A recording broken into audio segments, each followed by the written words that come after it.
गणेशोत्सव संपला, पण आठवणी अजूनही ताज्याच आहेत. हे 10 दिवस कसे निघून गेले कळलंच नाही. अंधेरीच्या रस्त्यावरचा गजबजलेला माहोल, ढोल ताशांचा गजर आणि लोकांची गर्दी, सगळं जणू कालचंच वाटतंय. यंदा मोर्जी काकांनी 300 पेक्षा जास्त गणेश मंडळांना भेट दिली. अंधेरीतल्या मोठ्या मंडळांपासून ते लहान गल्लीमधल्या साध्या गणपतीपर्यंत भक्तीचा एकच रंग दिसला.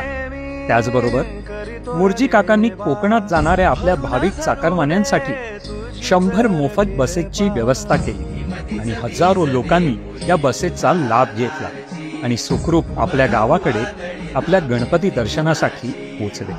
अंधेरीच्या लोकांनी हा गणेशोत्सव खऱ्या अर्थाने सोहळा बनवला. पण आज बाप्पाला निरोप दिल्यानंतर मनात हळवेपण आहे. विसर्जनातही एक आशा आहे.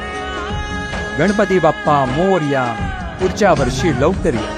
पुन्हा एकदा तोच उत्साह आणि श्रद्धा अनुभवायला मिळेल. तोपर्यंत बाप्पाच्या शिकवणीचं पालन करूया. गणपती बाप्पा मोरया, पुढच्या वर्षी लवकर या.